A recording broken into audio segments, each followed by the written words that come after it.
E aí, amigos historiantes, beleza? Vamos aqui contextualizar um pouco do que foi a escravidão no período anterior à chegada dos portugueses e o que aconteceu posteriormente à chegada dos portugueses na África. Bem, anteriormente a esse contato entre lusitanos e africanos, ocorriam vários tipos de servidão e também de escravidão na África. Essa escravidão que ocorria mais na parte oriental, ela era resultado do contato entre africanos e o mundo islâmico.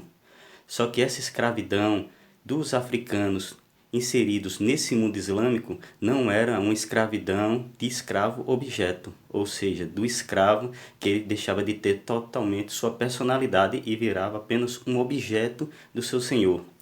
Nesse contato entre africanos e o mundo islâmico, o escravo ele era vendido para muitas nações do Oriente Próximo, como por exemplo na Península Arábica ou então na região da Pérsia, mas esse escravo ele não sofria maus tratos, como era descrito propriamente no Corão, em que proibia os castigos contra essa pessoa que estava sendo servo do outro. E essa escravidão não era uma escravidão de massa, como ocorreu no tráfico transatlântico.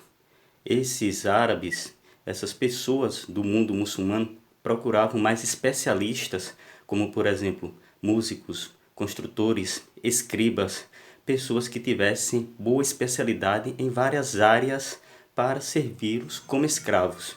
E lembrando novamente, não eram escravos objetos. Eles poderiam constituir famílias, ter suas fontes de renda, mas eles não tinham liberdade. Por isso, era similar a um esquema de trabalho compulsório, só que com a sua liberdade reduzida. Mas, lembrando, não era similar à escravidão do modelo europeu. Na parte ocidental da África, nós temos um regime de servidão, que era chamado também de Jônia, que vem da palavra Jon, que significa cativo. Esse cativo era conquistado através das guerras, e ele também não era como um objeto como na escravidão europeia. Esse escravo da África Ocidental, ele também possuía seus direitos, podia constituir família, ter sua terra, trabalhar também fora do regime de servidão do seu senhor e poderia também produzir e ter uma parte da produção para ele.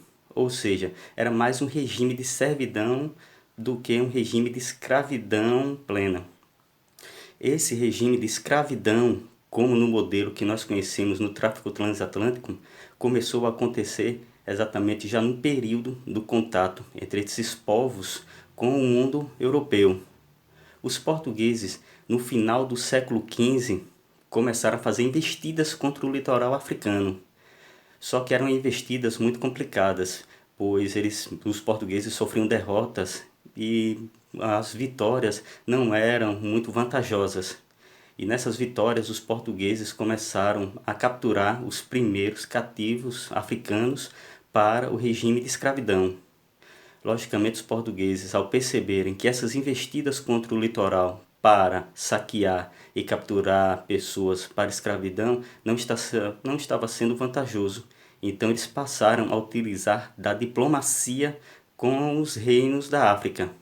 E essa diplomacia, inicialmente, poderia ir desde casamento de europeus com filhas de reis de reinos da África para atrair esse elo de contato e depois foi para a troca de produtos manufaturados em troca de cativos africanos. Logicamente, esses reinos africanos, ao serem inseridos dentro desse sistema escravista europeu, viram que era um negócio lucrativo. E aí a Jônia ela começou a ser substituída por um sistema escravista no modelo europeu. E aí nós temos a escravidão como nós conhecemos, o surgimento do escravo-objeto. Esses reinos africanos, eles venciam povos menores e capturavam essas pessoas e eles passavam a ser escravos. Aí lembrando que passavam a ser escravos no modelo europeu e eram repassados para os portugueses. os portugueses que construíram várias feitorias, que eram locais de negociações que ficavam no litoral da África. E esses escravos eram repassados para os portugueses com trocas de produtos manufaturados, como lembrados, como por exemplo tecidos, aguardente, pólvora e armas, que eram itens importantes para os africanos, tanto na expansão dos seus territórios, como também na conquista de mais cativos para serem vendidos para os portugueses. E esse negócio ele acabou sendo a principal fonte de economia da região ocidental da África. Os portugueses que de início tinham interesse no ouro africano viram que a venda da mão de obra cativa na África era muito mais vantajoso. E nesse tráfico negreiro entre a África e a América resultou na maior diáspora da humanidade. Cerca de 12 milhões de africanos saíram da África e vieram para o Novo Mundo. Aproximadamente 5 milhões somente para o Brasil. Isso fazendo com que esse tráfico negreiro fosse algo nunca visto na humanidade. E, novamente, lembrando que na África, no início dessa servidão entre um senhor e seu servo, esse servo ele tinha seus direitos.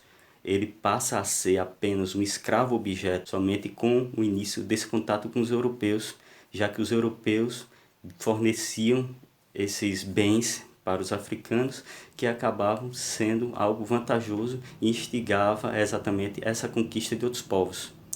E só lembrando que no regime da Jônia, esse servo ele não poderia ser vendido, diferentemente do regime de escravidão europeu, em que o escravo ele era literalmente um objeto do seu senhor.